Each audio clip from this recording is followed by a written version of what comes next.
കൊല്ലം മധുര ദേശീയപാതയുടെ അഞ്ചലിലൂടെ കടന്നുപോകുന്ന 4 വരി ഗ്രീൻഫീൽഡ് ഹൈവേയുടെ സ്ഥലമേറ്റെടുക്കൽ നടപടികൾക്ക് പുതുജീവൻ.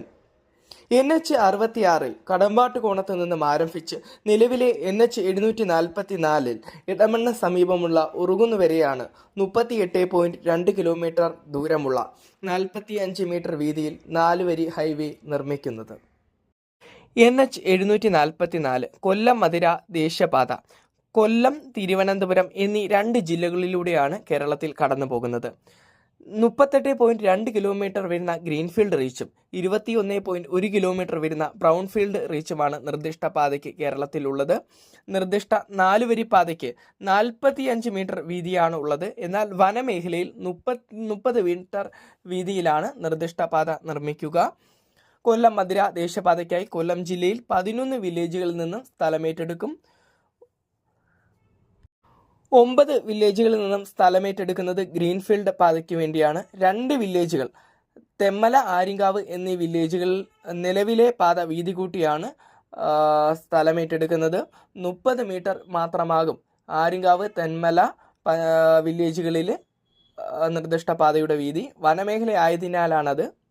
NH-744 വികസനത്തിന് സ്ഥലമേറ്റെടുക്കുന്നതിൻ്റെ 25% തുക സംസ്ഥാന സർക്കാർ വഹിക്കാമെന്നായിരുന്നു ആദ്യം തീരുമാനിച്ചിരുന്നത്. എന്നാൽ കേരളം കടുത്ത സാമ്പത്തിക പ്രതിസന്ധി നേരിടുന്നതുകൊണ്ട് സ്ഥലമേറ്റെടുക്കുന്നതിന് 25% തുക വഹിക്കാൻ കേരളത്തിന് സാധിക്കില്ല എന്ന വിവരം കേന്ദ്ര സർക്കാരിനെ അറിയിച്ചു. തുടർന്ന് കേന്ദ്ര സർക്കാർ കേരളം സ്ഥലമേറ്റെടുക്കുന്നതിന് 25% തുക വഹിക്കേണ്ട കാര്യമില്ല, പക്ഷേ സംസ്ഥാന സർക്കാരിൻ്റെ നിർമ്മാണ വസ്തുക്കളിന്മേലുള്ള GST വിഹിതവും അതേപോലെ തന്നെ മണ്ണ്, പാറ തുടങ്ങിയവയിലുള്ള റോയൽറ്റിയും ഒഴിവാക്കി കിട്ടണമെന്ന് കേന്ദ്ര സർക്കാർ ആവശ്യപ്പെട്ടു. എന്നാൽ സംസ്ഥാന സർക്കാർ അതിലൊരു തീരുമാനം അറിയിക്കാതിരുന്നതിനെ തുടർന്നാണ് ഈ ഒരു പാതയുടെ സ്ഥലമേറ്റെടുക്കൽ നടപടികൾ മന്ദീഭവിച്ചത്. NH-744 ഗ്രീൻഫീൽഡ് ഹൈവേ ഇടമൺ മുതൽ കടമ്പാട്ടുകോണം വരെയുള്ള 38.2 കിലോമീറ്ററിന് ടെൻഡർ വരെ ക്ഷണിച്ചിരുന്നു. എന്നാൽ ടെൻഡർ തുറന്നിരുന്നില്ല. നിർദ്ദിഷ്ട ഗ്രീൻഫീൽഡ് പാതയുടെ നിർമ്മാണം കേന്ദ്ര സർക്കാർ ഉപേക്ഷിക്കുമോ എന്ന ഒരു സാഹചര്യമാണ് നിലവിൽ വന്നത്. അങ്ങനെ സംസ്ഥാന സർക്കാർ ഈ പാതയുടെ നിർമ്മാണ വസ്തുക്കളിന്മേലുള്ള സംസ്ഥാന GST വിഹിതവും അതേപോലെ തന്നെ പാറ, മണ്ണ് തുടങ്ങിയവയിലുള്ള റോയൽറ്റിയും ഒഴിവാക്കാൻ തീരുമാനമെടുത്തു. ഇനി ഇതിൻ്റെ സ്ഥലമേറ്റെടുക്കൽ നടപടികൾ വളരെ വേഗത്തിൽ നടക്കും. നിർദ്ദിഷ്ട പാതയ്ക്ക് സ്ഥലമേറ്റെടുക്കുന്നതിനായി കൊല്ലം ജില്ലയിൽ 4 വില്ലേജുകളിൽ 3D നോട്ടിഫിക്കേഷൻ പുറത്തിറങ്ങിയിരുന്നു. അഞ്ചൽ, അലേമൺ, ഇട്ടിവ, നിലമേൽ എന്നീ 4 വില്ലേജുകളിൽ 3D വിജ്ഞാപനം പുറത്തിറങ്ങുകയും വില നിർണ്ണയം പൂർത്തീകരിക്കുകയും ചെയ്തു. ഈ ഒരു വില്ലേജുകളിൽ നഷ്ടപരിഹാര തുക ഉടൻ തന്നെ വിതരണം ചെയ്തു തുടങ്ങുമെന്നാണ് പ്രതീക്ഷിക്കുന്നത്.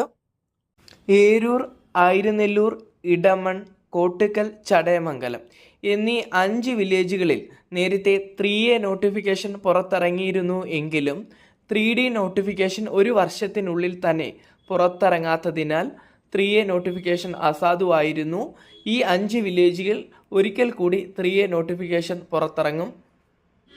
അതേപോലെ തന്നെ ബ്രൗൺഫീൽഡ് റീച്ച് കടന്നു പോകുന്ന ഇടമൺ, തെന്മല, ആര്യങ്കാവ് വില്ലേജുകളിലും ഇനി 3A നോട്ടിഫിക്കേഷനും 3D നോട്ടിഫിക്കേഷനും പുറത്തിറങ്ങാനുണ്ട്.